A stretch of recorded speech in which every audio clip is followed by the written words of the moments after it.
teman magerku, kali ini kita akan baca buku yang judulnya Sang Pemimpi, novel kedua dari tetralogi Laskar Pelangi, karya Andrea Hirata.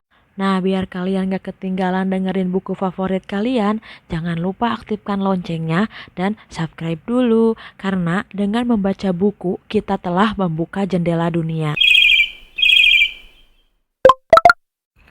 Mozaik 1. Beginikah seorang pemimpi melihat dunia?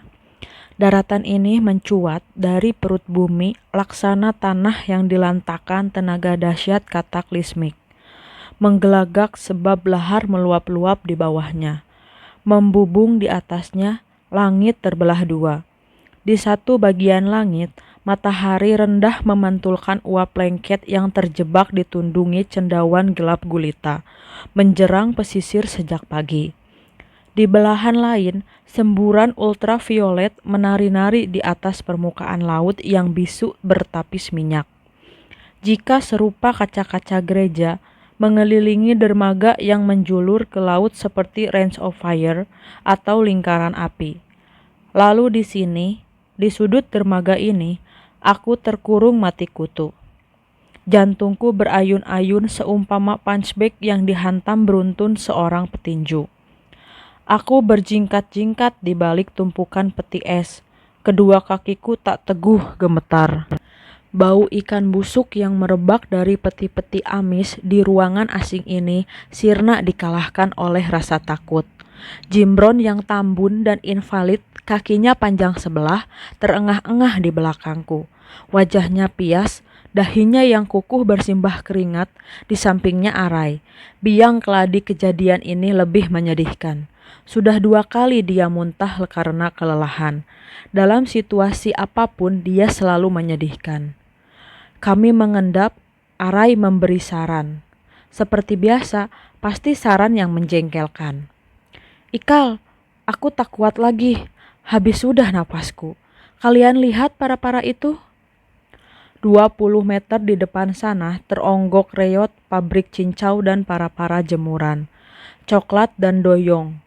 Di berandanya, dahan-dahan bantan merunduk kuyuk menekuri nasib anak-anak nelayan yang terpaksa bekerja. Salah satunya ku kenal, Lasmi. Seperti laut, mereka diam. Dangdut India dari kaset yang terlalu sering diputar meliuk-liuk pilu dari pabrik itu. Lompati para-para itu, masuk ke warung Aklung, membaur dengan pembeli tahu aman. Aku meliriknya kejam. Mendengar ocehannya, ingin rasanya aku mencongkel gembok peti es untuk melemparnya. Hebat sekali teorimu, Rai. Tak masuk akal. Jimbron mau kuapakan? Jimbron yang penakut memohon putus asa. Aku tak bisa melompat, Kal. Lebih sinting lagi karena aku tahu di balik para-para itu berdiri rumah para turunan prajurit Hopo. Tionghoa Tulen yang menjadi galak lantaran riwayat perang saudara. Ratusan tahun mereka menanggung sakit hati. Dulu bersama Cina Kuncit, mereka jadi antek company. Ganas menindas orang Ke. Kini dimusuhi bangsa sendiri, dikhianati Belanda dan dijauhi orang Melayu, membuat mereka curiga kepada siapapun. Tak segan, mereka melempaskan anjing yang mengejar orang yang tak dikenal. Aku hafal lingkungan ini karena sebenarnya aku, Jimbron, dan Arai tinggal di salah satu kamar kontrakan di pasar kumuh ini. Semuanya memang serba tak masuk akal. Bagaimana mungkin hanya karena urusan sekolah kami bisa berada dalam situasi begini? Aku mengawasi sekeliling. Pancaran matahari menikam lubang dinding papan seperti pedang cahaya, putih berkilauan, melesat-lesat menerobos sudut yang gelap. Aku mengintip keluar, musim hujan baru mulai. Pukul 4 sore nanti hujan akan tumpah. Tak berhenti sampai jauh malam. Demikian di kota pelabuhan kecil Magai di Pulau Belitung sampai Maret tahun depan. Semuanya gara-gara Arai. Kureka perbendaharaan kata kasar orang Melayu untuk melabraknya. Tapi Lamat-lamat berderak langkah sepatu pentopel. Aku mundur, hening dan tegang. Keheningan beraroma mara bahaya. Arai menampakkan gejala yang selalu dialaminya jika ketakutan. Menggigil, giginya gemeletuk, dan napasnya mendengus-dengus. Bayangan 3 orang pria berkelebat, memutus pedang cahaya tadi dan sekarang memisahkan kami dengan nasib buruk hanya beberapa keping dinding papan tipis. Ketiga bayangan itu mendekat. Dekat sekali sehingga tercium bau keringat seorang pria kurus tinggi bersafari abu-abu. Ketika dia berbalik, aku membaca nama pada emblem hitam murahan yang tersemat di dadanya. Mustar M. Zaidin B.A. Aku tercekat, punggungku basah karena keringat dingin. Lelaki itu wakil kepala SMA kami. Westerling berwajah dingin, bibirnya tipis, kulitnya putih, dan alisnya lebat menakutkan. Berada dekat dengannya, aku seakan terembus satu pengaruh yang jahat, bak pengaruh yang timbul dari sepucuk senjata. Pak Mustar menyandang semua julukan seram yang berhubungan dengan tata cara lama yang keras untuk menegakkan disiplin. Dia guru biologi, Darwinian tulen, karena itu dia sama sekali tak toleran. Lebih dari gelar BA itu, dia juga suhu tertinggi perguruan silat Melayu yang ditakuti, yaitu macan akar. Brandal! Dia menekan dengan gusar hardikan khasnya, menjilat telunjuknya dan menggosok-gosokkan telunjuk itu untuk membersihkan emblem namanya yang berdebu. Aku melepaskan nafas yang tertahan ketika dia membalikkan tubuh. Sebenarnya, Pak Mustar itu orang penting. Tanpa dia, kampung kami tak akan pernah punya SMA. Dia salah satu perintisnya. Dulu, kami harus sekolah SMA ke Tanjung Pandan, ratusan kilometer jauhnya. Sungguh hebat SMA kami itu, sebuah SMA negeri. Namun, Pak Mustar berubah garang lantaran anak lelaki satu-satunya justru tak diterima di SMA itu. Bayangkan, anaknya ditolak di SMA yang susah payah dibangunnya sebab nem anak manja itu kurang 0,25 dari batas minimal. Bayangkan lagi, 0,25. Syaratnya 42, sedangkan nem anaknya hanya 41,75. Senin pagi itu adalah hari yang sial. Setengah jam sebelum jam masuk, Pak Mustar mengunci pagar sekolah. Dia berdiri di podium menjadi inspektur apel rutin. Banyak siswa yang terlambat, termasuk aku, Jimbron, dan Arai. Celakanya, beberapa siswa yang terlambat justru mengejek Pak Mustar. Mereka meniru-nirukan pidatonya. Pemimpin para siswa yang berkelakuan seperti monyet sirkus itu tak lain Arai. Pak Mustar ngamuk. Dia meloncat dari podium dan mengajak 2 orang penjaga sekolah mengejar kami. Saat itu aku dan Jimbron sedang duduk penuh gaya di atas sepeda jengkinya yang butut. Sekelompok siswi kelas 1 yang juga terlambat nongkrong berderet-deret. Hanya aku dan Jimbron pejantan di sana. Kesempatan baik, Bron. Aku celingukan ke kiri ke kanan. Tak ada saingan. Wajah Jimbron yang bulat merona-rona seperti buah mentega. Mainkan, Kal. Tak buang tempo, segera kami keluarkan segenap daya pesona untuk menarik perhatian putri-putri kecil semenanjung itu. Jimbron membunyikan keliningan sepedanya dan menyiul-nyiulkan lagu sumbang yang tak jelas. Kalau aku, sebagai siswa SMA yang cukup kreatif, sudah lama punya taktik khusus untuk situasi semacam ini, yaitu mengaduk kepalaku dengan minyak hijau ajaib, tanco, yang selalu ada dalam tasku, menyisir seluruh rambut ke belakang, lalu dengan tenaga penuh menariknya kembali. Maka muncullah bongkahan jambul berbinar-binar. Kemudian inilah puncak muslihat anak Melayu kampung. Di dekat para siswi tadi, Aku berpura-pura menunduk untuk membetulkan tali sepatu, yang sebenarnya tak apa-apa, sehingga ketika bangkit aku mendapat kesempatan menyimbangkan jambulku seperti gaya pembantu membilas cucian. Ah, elegan. Elegan sekali. Sayangnya, gadis-gadis kecil itu rupanya telah dikaruniai Sang Maha Pencipta semacam penglihatan yang mampu menembus tulang belulang sehingga bagi mereka tubuhku transparan. Aku ada di sana, hilir mudik pasang aksi seperti bebek, tapi mereka tak melihatku. Bukannya mendapat simpati, ketika melakukan gerakan mengayun jambul dengan sedikit putaran manis setengah lingkaran, aku malah terperanjat tak kepalang karena para siswi di depanku menjerit-jerit histeris. Mereka menatap sesuatu di belakangku seperti melihat kuntilanak. Tak sempat kusadari, secepat terkaman macan, secara amat mendadak. Pak Mustar telah berdiri di sampingku. Wajahnya yang dingin menyeringai kejam. Aku menjejalkan pijakan untuk melompat, tapi terlambat. Pak Mustar merenggut kerah bajuku, menyentakku dengan keras hingga kancing-kancing bajuku putus. Kancing-kancing itu berpentalan ke udara, lalu berjatuhan gemerincing. Aku meronta-ronta dalam genggamannya, menggelinjang, lalu, hanya seinci dari telingaku, Pak Mustar menampar angin sebab aku merunduk.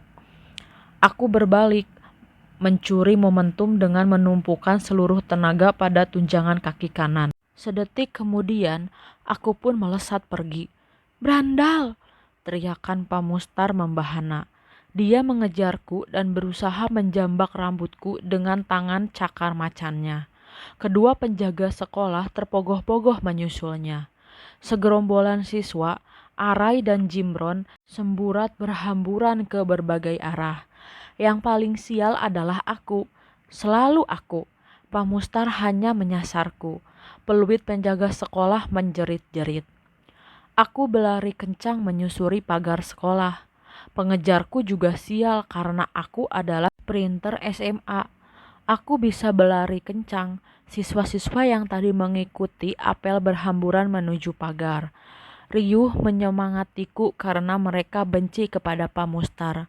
Seumur-umur aku tak pernah diperhatikan oleh seorang pun putri semenanjung. Tak pernah diperhatikan siapapun.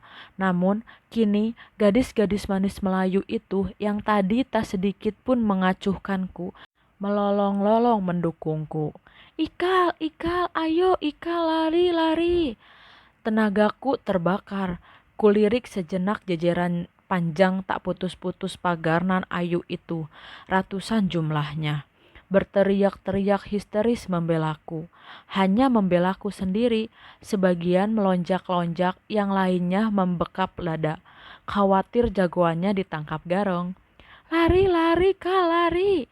Oh, aku melambung tinggi, tinggi sekali. Setiap langkahku rasanya ringan laksana lompatan anggun antelop Tibet. Walaupun gemetar ketakutan, aku melesat sambil tersenyum penuh arti. Bajuku yang tak berkancing berkibar-kibar seperti jubah Joro. Aku merasa tampan, merasa menjadi pahlawan. Aku menyeberang dan berlari kencang ke utara, memasuki gerbang pasar pagi. Jarak Pak Mustar kian dekat. Aku meloncati palang besi parkir sepeda. Celaka, salah satu sepeda tersenggol. Tukang parkir terpana melihat ratusan sepeda yang telah dirapikannya susah payah, rebah satu persatu persis permainan mendirikan kartu domino, menimbulkan kegaduhan di pasar. Aku berlari melintasi pelataran berpilar-pilar, menjulang yang dipenuhi pedagang kaki lima. Meliuk-liuk di antara gerobak sayur dan ratusan pembeli. Pak Mustar dan komplotannya lekat di belakangku. Peluit melengking-lengking. Orang-orang berteriak gaduh. Aku berbelok tajam ke gang permukiman K. Pak Mustar ketinggalan di belakangku. Sebenarnya aku bisa langsung lolos jika tak mempedulikan panggilan sial ini. "Ikal, Ikal!" Aku berbalik dan tepat di sana 15 meter dariku baru saja berbelok. Jimbron dan Arai terengah-engah sambil berpegangan. Jika berlari, Jimbron harus dibopong. Mereka yang tadi semburat tak menyadari arah pelariannya melintasi jalur perburuan Pamustar. Tolong Kal, tolong! Aku kasihan bercampur kesal. Biang keladi, cukup sudah aku dengan tabiatmu. Rai, lihat, macan itu akan menerkammu. Melihat sasaran nomplok yang tiba-tiba muncul di depannya, Pamustar kembali bernafsu memburu kami. Aku dan Arai menopang Jimbron. Kami memasuki labirin gang yang membingungkan. Akhirnya, di gudang peti es itulah kami terperangkap. Pamustar dan kedua penjaga sekolah mondar-mandir di luar tanpa menyadari kami ada di dalam gudang. Tatapanku lekat pada setiap gerakan kecil Pamustar, seakan dapat kurasakan setiap tarikan nafasnya. Aku memiliki gambaran jelas tentang karakter orang seperti Pamustar, pria-pria berwajah manis dan kekejaman mereka yang tak terbayangkan. Namun, aku tak tahan di kandang mendidih berbau amis itu. Juga aku tak melihat celah untuk lolos. Aku menunggu keajaiban sebelum menyerahkan diri. Tapi keajaiban itu tak datang, habis sudah harapanku. Aku berjalan menuju pintu gudang diikuti Jimbron yang berpincang-pincang. Tiba-tiba kami terperanjat karena dentuman knalpot Vespa Lambretta. Kami panik tak dapat menguasai diri. Benar-benar sial berlipat-lipat. Penunggang Vespa itu adalah Nyonya Lam Nyetpo, turunan prajurit Hokpo. Dia semacam kafo, ketua preman pasar ikan. Dia pemilik gudang itu dan penguasa 16 perahu motor.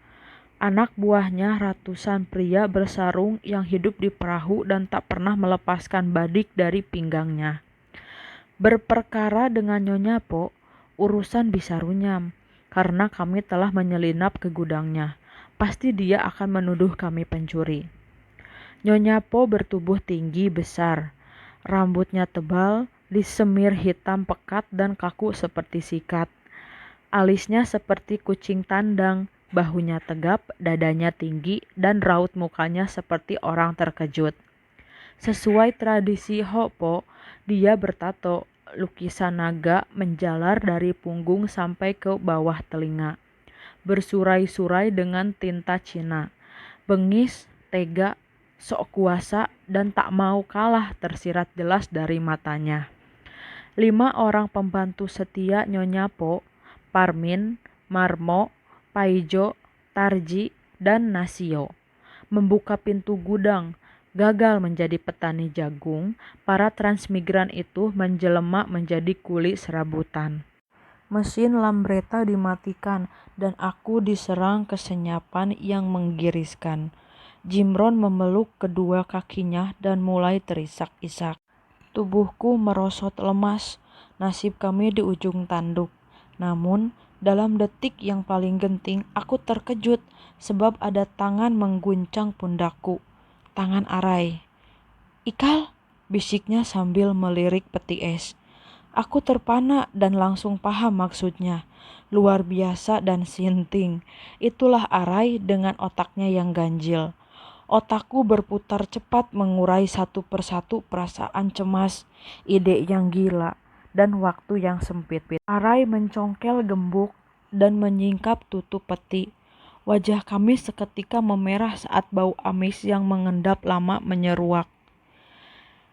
Isi peti mirip remah-remah pembantaian makhluk bawah laut.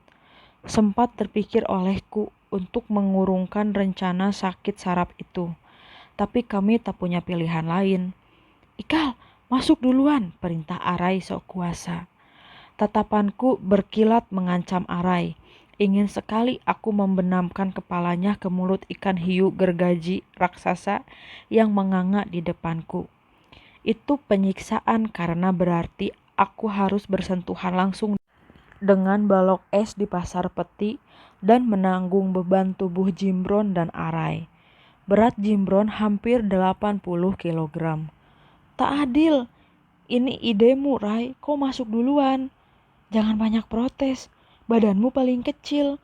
Kalau tak masuk duluan, Jimron tak bisa masuk. Aku merasa punya kuasa. Aku pemimpin pelarian itu. Maka hanya aku yang berhak membuat perintah. Tak sudi. Bagaimana pendapatmu, Bron? Arai jengkel. Ini bukan demokrasi. Atau kau mau berurusan dengan Capo? Aku melongok ke dasar peti. Aku tak sanggup. Tak bisa, Rai. Bisa kudisan aku kena umpan busuk itu. Arai menyeringai seperti jin kurang sajen. Habis sudah kesabarannya. Dan meledaklah serapah khasnya yang legendaris. Kudisan? Kudisan katamu. Kau pikir kau itu siapa? Kau tak punya wewenang ilmiah untuk menentukan penyakit. Arai muntap. Masuk! Aku merasakan siksaan yang mengerikan ketika dua orang dengan berat tak kurang dari 130 kg menindihku. Tulang-tulangku melengkung. Jika bergeser rasanya akan patah. Setiap tarikan nafas, perih menyayat-nyayat rusukku. Perutku ngilu seperti teriris karena diisap dinginnya sebatang balok es. Aku menggigit lenganku kuat-kuat, menahan derita. Bau anyir ikan busuk menusuk hidungku sampai ke ulu hati. Tatapan nanar bola mata mayat-mayat ikan kenangka yang terbelalak membuatku gugup. Nyonya Po dan pembantunya memasuki gudang. Min, Mo, angkat yang ini. Kami merasakan peti bergeser miring. Tapi tak terangkat, kami tercekat. Pembantu Nyonya Po mencoba berkali-kali masih tak terangkat. Peti itu membantu. Nyonya Po kecewa berat. Di luar gudang, Pak Mustar dan dua orang penjaga sekolah tadi tengah duduk merokok. Aku membayangkan sebuah kejadian janggal dan belum sempat kucerna firasatku. Kejanggalan itu terjadi. Suara Nyonya Po menggelegar. Bujang, tolong sini. Angkat peti ini ke stand plat. Daripada kalian merokok saja di situ, ayah tak berguna. Sekarang 8 orang memikul peti dan peti meluncur menuju pasar pagi yang ramai. Di sekitar peti, tukang parkir berteriak-teriak menimpali obrolan pedagang Minang yang menjual baju di kaki lima. Klakson sepeda motor dan keliningan sepeda sahut-menyahut dengan jerit mesin-mesin parut dan ketukan palu para tukang sol sepatu. Lenguh sapi yang digelandang ke pejagalan beradu nyaring dengan suara bising dari balon kecil yang dipencet penjual mainan anak-anak. Di punggungku, kurasakan satu persatu detakan jantung Jimron. Lambat namun keras, gelisah dan mencekam. Namun, aneh sekali tingkah Arai. Waktu peti melewati para pengamen, dia menjentikan jarinya mengikuti kerincingan tamborin. Dia tersenyum. Aku mengerti bahwa baginya apa yang kami alami adalah sebuah petualangan yang asyik. Dia melirikku yang terjepit tak berdaya. Senyumnya semakin girang. Fantastik bukan? Pasti itu maksudnya. Aku merasa takjub dengan kepribadian Arai. Tatapanku menghunjam bola matanya, menyusupi lensa dan iris pupilnya, lalu tembus ke lubuk hatinya. Ingin kulihat dunia dari dalam jiwanya. Tiba-tiba, aku seakan berdiri di balik pintu. Pada sebuah temaram dini hari, mengamati ayahku yang sedang duduk mendengarkan siaran radio BBC. Lagu syahdu Melayu mengalir pelan. Seiring alunan lagu itu, dari celah-celah peti, kusaksikan pasar yang kumuh menjadi memesona. Anak-anak kecil Tionghoa yang membawa kado melompat-lompat cantik bermain tali dikelilingi gelembung-gelembung busa. Lalu lalang kendaraan adalah serpihan-serpihan cahaya yang melesat-lesat menembus fata morgana. Burung-burung camar mematuki cumi yang menjuntai di lubang-lubang peti. Terbang labuh, sayap-sayap kumbang berkilauan terbias warna-warni dedaunan maranta. Demikian indahkah hidup dilihat dari mata arai? Beginikah seorang pemimpi melihat dunia? Brak! Lamunanku terhempas di atas meja batu pualam putih yang panjang. Ku dengar langkah para pengangkat peti bergegas pergi. Kami menunggu dengan tegang apa yang akan terjadi berikutnya. Jantungku berdetak satu persatu mengikuti derap langkah Nyonya Po mendekati peti. Dia pasti segera membuka peti. Lalu tibalah momen yang dramatis itu ketika Capo mengangkat tutup peti dan langsung saat itu juga dia menjerit sejadi-jadinya. Wajahnya yang memang sudah seperti orang terkejut menjadi biru bak anak kecil melihat hantu. Kami bertiga bangkit serentak tanpa ekspresi. Nyonya Po ternganga-nganga dan bibirnya bergetar-getar. Cerutunya merosot dan jatuh tanpa daya di atas lantai stand plat yang becek. Kami tak sedikit pun memedulikannya. Ratusan pembeli ikan terperangah menyaksikan kami berbaris dengan tenang di atas meja pualam yang panjang. Tak berbaju, berminyak-minyak, dan busuk belepotan udang rebon yang basi. Kami melenggang tenang dipimpin seorang laki-laki pemimpi yang hebat bukan main. Ketika kami melewati Nyonya Po, dia terjajar hampir jatuh. Mukanya pias, tangannya menunjuk-nunjuk kami, mulutnya komat-kamit mengucapkan kata-kata seperti orang tercekik. Ih, ik, ik, ikan duyung. Nah, sekian bab satunya udah selesai. Jangan lupa komen di bawah kalau kalian ada rekomendasi buku apalagi yang harus aku baca atau yang ingin kalian dengar. See you di bab selanjutnya. Bye-bye.